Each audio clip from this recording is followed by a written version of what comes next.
Hey everyone, this is Tell the Truth Sports Radio. I'm your host, Ron Fitch, and I'm going to tell you the truth about how I feel and what I believe in the Brian Flores case against the NFL.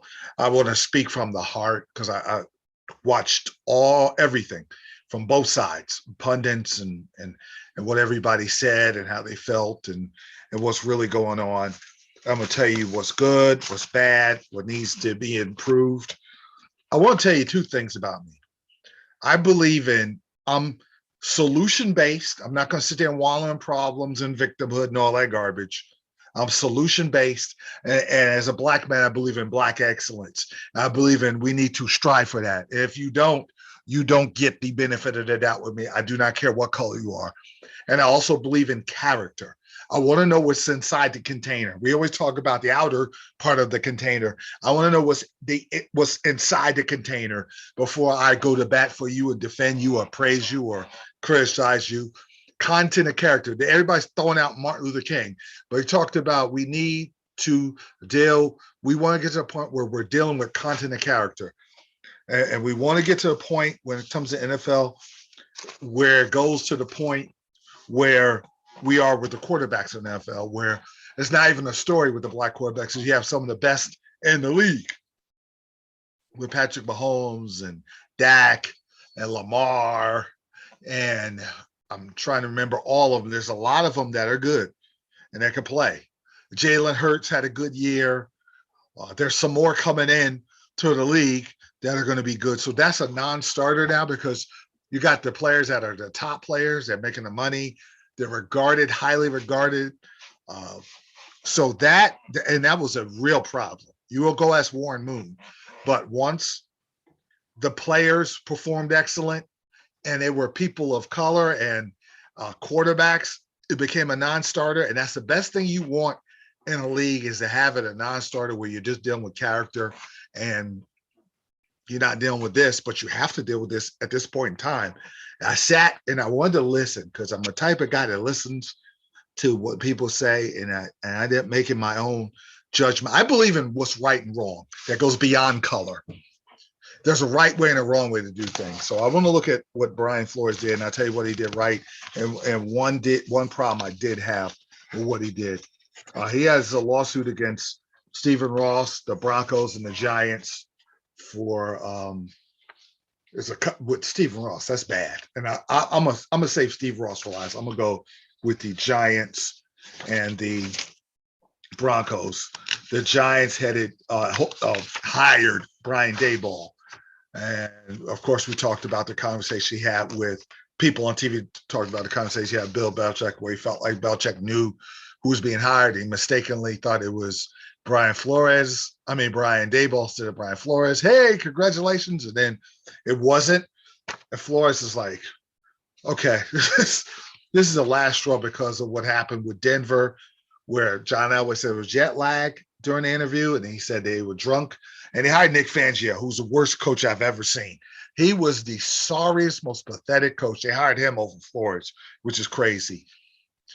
Flores is a very, very good coach, where Miami won. And it wasn't that he wasn't just a good coach. Those players sold out for him. Now I talked to one of my guys who's going to be my producer for my radio show, and he's a Dolphin fan. He said that the one criticism of Flores is he wasn't a people's person. And there was a couple other issues. But as far as coaching, dude, I just like the fire. I watched the Dolphins. I thought, I like how they play. It just, they never quit. They just battle like crazy. And I'm hiring you just because of that. But he's suing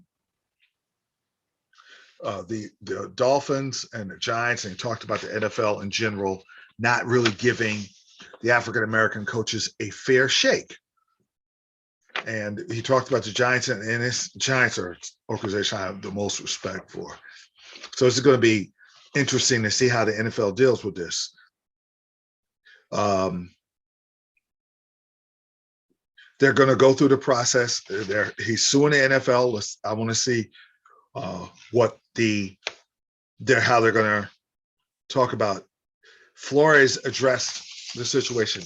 Increase influence of Black individuals in hiring, increase the objectivity of hiring and terminating GMs, head coaches, and coordinators, increase the number of Black coordinators, incentivize hiring, retention of Black GMs and head coaches and coordinators. So he's saying a lot of the hiring, you're hiring retreads who were failures before instead of the white retreads who you're hiring now, who were failures before instead of the younger African American coaches who you want to give a chance to sink or swim on their own merits. Okay. Transparency of pay for GMs, head coaches, and coordinators. And he's seeking unspecific damages from the NFL. And he says claims without merit, the NFL claims without merit. And then I hear the NFL saying we're deeply committed to equitable employment practices to continue to make the progress to provide equitable opportunities. But then I think a couple of days ago, I said, well, we got to look at this and see this might be a problem. Okay, here's the situation. The NFL has to take this seriously because of the PR, number one. Number two, I'm gonna express my pet peeve. I'm sick of the slogans. I'm sick of the end racism and I'm sick of the pandering. As a Black man, I can't stand being pandered to. End racism in the end zone and all the commercials and all the social justice commercials, all this and that. And you're seeing, but on the other hand, you're being sued because you only have one African-American coach. And they talk about the one guy said the 32 teams have to get together. No, the 31 football teams. My Pittsburgh Steelers have no problem. They went through the process of hiring Mike Tomlin the right way. Russ Grimm, they were going to hire. Mike Tomlin came in there and they allowed him to be interviewed and he blew him away and they hired him and they have a Super Bowl and a Super Bowl appearance. And every single year it's been winning seasons the entire time of his tenure. That's Black excellence. That's what I want to see. And I'm going to mention the candidates out there, but I'm going to digress. The issues I have with the pandering that the NFL does with their commercials and all the slogans and all these phrases and power and all this and that and blackness and black this and black that, but you're not paying attention to this. And then you want to dig your heels in and say, hey, ain't no problem here. No. There is a problem when I see Doug Peterson get hired over Brian Leftwich, who I would have hired at Jacksonville because of the fact, listen, Peterson, you could definitely make the case that Peterson's more qualified because Peterson did the unthinkable. He won a Super Bowl with the Eagles. This is my big issue with this hire. Doug Peterson quit on his team. He tanked that last game with the Eagles, not playing Jalen Hurts, to lose on purpose. I can never trust you. I don't care how many Super Bowls you win. I could never trust you after that. How do you know he's not going to do that with Jacksonville? I can't trust him. So I know Brian Leftwich is a man of character who's been with Brady and all that offensive firepower, and he's done a good job. He's won there. So he has a winning pedigree. He's won there. He's won in Jacksonville. He won. He played with a winning organization with Pittsburgh. Young, highly intelligent. That's the guy. That's who you should hire. Now, the Miami Dolphins. Now let's get to the Miami Dolphins. Stephen Ross, who has a history of, he's had an African-American general manager. He's done a good job with the hires and all things he's done in community. But if this is true that he offered Flores $100,000 to tank games on purpose, he's probably not going to be the owner of the Dolphins if they can prove it. Flores has to have receipts. If it's just something he said, and Aaron Cordy's not going to. Him and his team better have receipts when this case comes to fruition. And also, they talked about when he illegally had Tom Brady on a yacht trying to get Flores to come there, and that was tampering. And Flores said no. My problem is you're a Michigan guy. Tom Brady's a Michigan guy. You want Brady if you're the owner. Why not go through the proper channels and make an attempt to go for Brady that way, and then tell your coach, why would you try to take a chance to put him on a yacht and make it an illegal process? That's stupidity. And a lot of these owners are not as much racist as they are stupid. They just happen to have money and they're incompetent. Denver looks incompetent right now with the way they're hiring and firing coaches, and they don't know. If I'm Aaron Rodgers, I wouldn't go there at all. I understand they hired their coordinator, but I wouldn't trust that situation at all. That's a problem. Stephen Ross, I mean, the way Flores talked in detail makes you think that could have happened. It makes you think that could happen. But the problem is if it's just something he said and offered and Flores didn't take it, if it's not recorded, if nobody was there, it's hearsay, unfortunately. I tend to believe Flores because it was the amount, the way he said that in detail. But when you're in this court against the NFL, you better have receipts.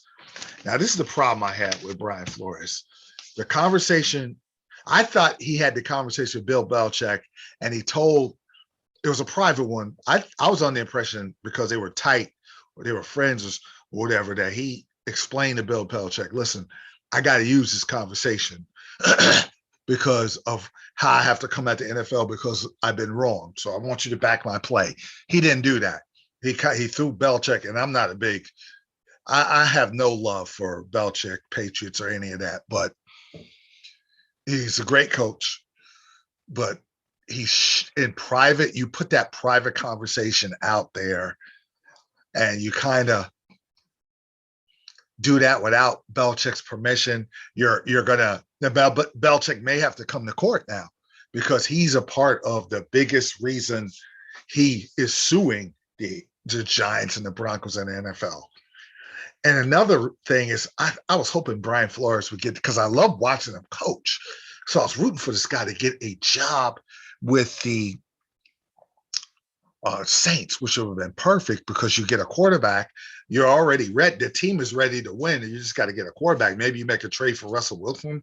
Ciara loves New Orleans, that would have worked. Now, Eric Bieniemy may get the job. I think he is going to get the job. If he gets a job and they get like a Russell Wilson there, Eric Bieniemy could win a Super Bowl because Tony Dungy won a Super Bowl, and that would be good. If you get the African-American coaches, and like I said, I believe in excellence and the good ones, because you got good coaches that could win Super Bowls. Like if Brian Flores, he has to get an offensive coordinator. He got to be better being an offensive, though, with the timeouts and stuff. I will say that, but he has the makeup of a potential great coach if he gets the right coordinators. But I don't know if he's going to get the job because of that Belichick thing where he kind of put that conversation out there in private, and the NFL, and not just a lawsuit, but it's just that. And they're saying, I can't trust him. I'm not going to hire him. And they use that as an excuse not to hire a potential great coach. And I am deprived of seeing Brian Flores coach and a great coach do what he's calling. They try to compare it to Colin Kaepernick. I don't, because Colin Kaepernick at the time, he went to the Super Bowl, lost the Super Bowl, came back, had a pretty good year, lost in the championship game. But what he didn't do is he didn't make that. He was a runner that could pass. And in that era, in early 2010, 11, 12, that was kind of, you could do that.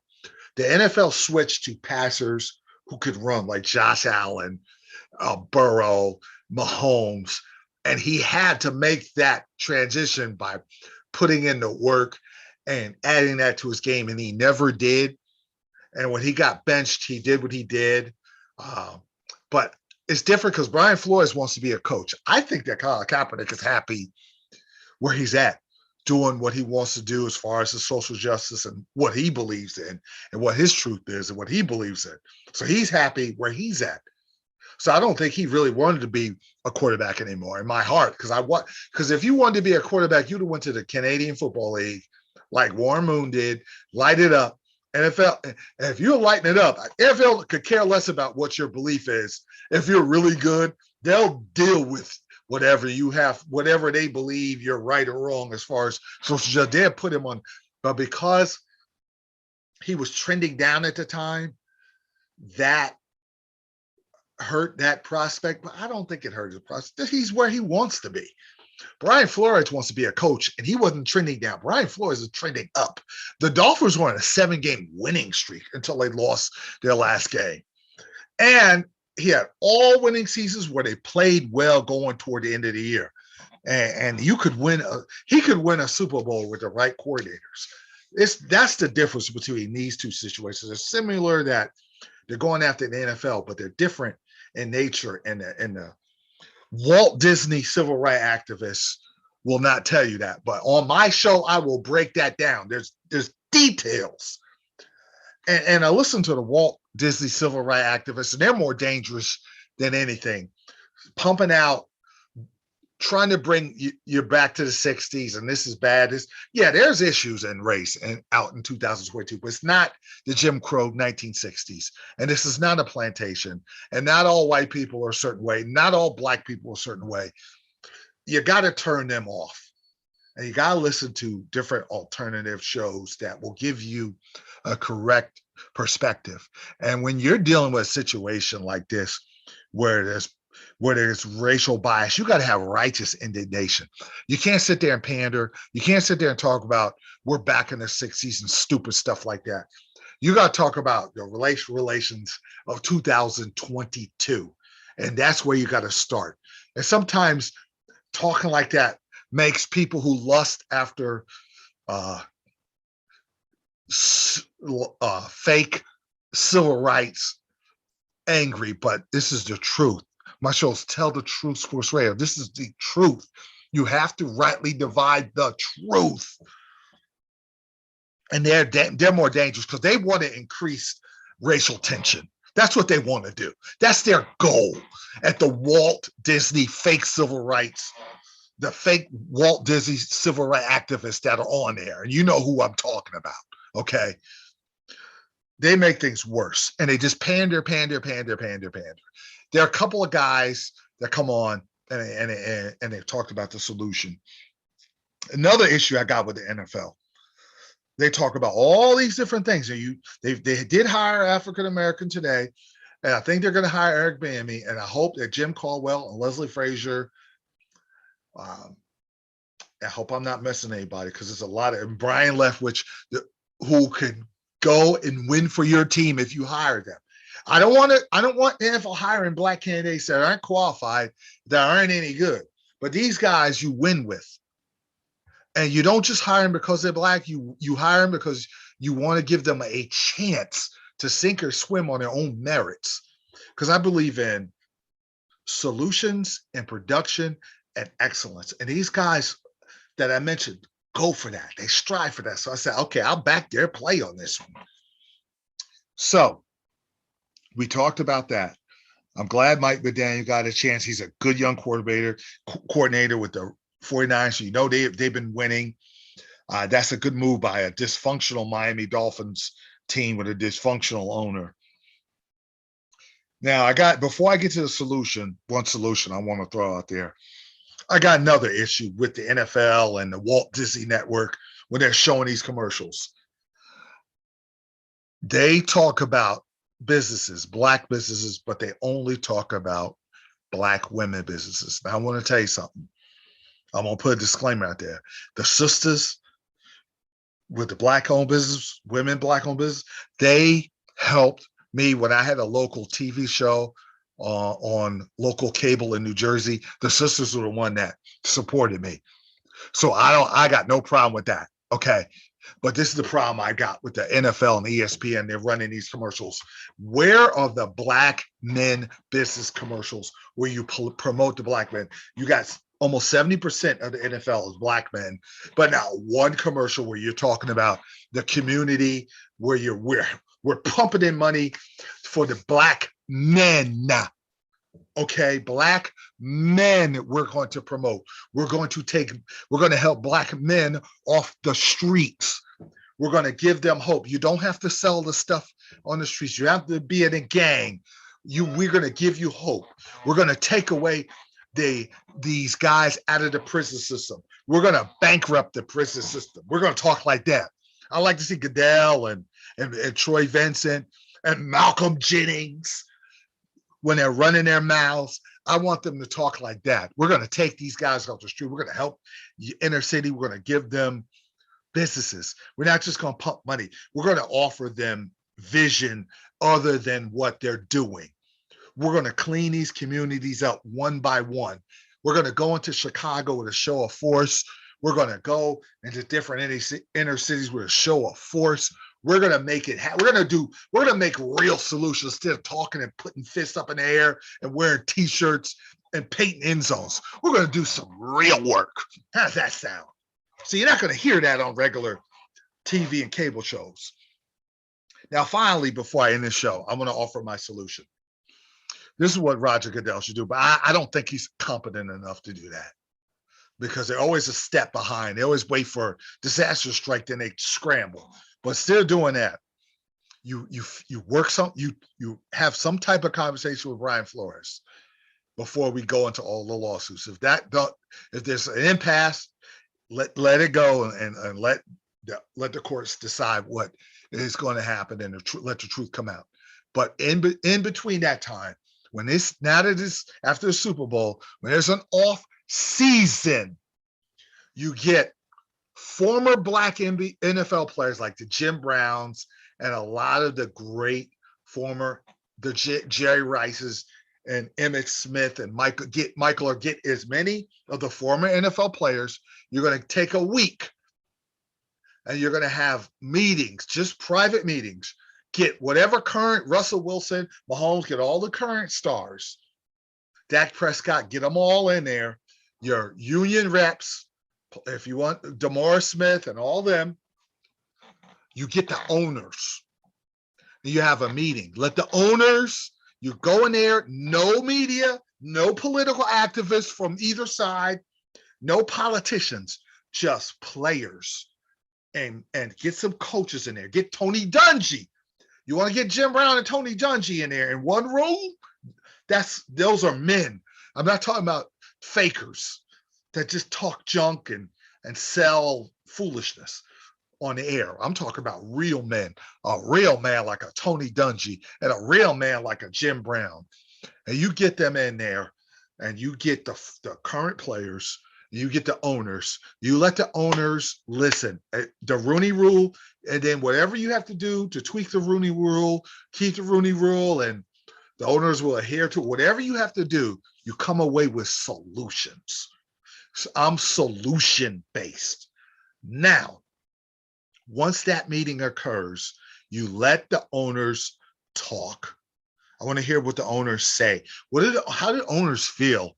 Do they feel the pressure of having to hire African Americans, or they feel like maybe I should and I shouldn't? I feel bad, but let them talk with the Jim Browns. Let them talk with men of integrity, with character.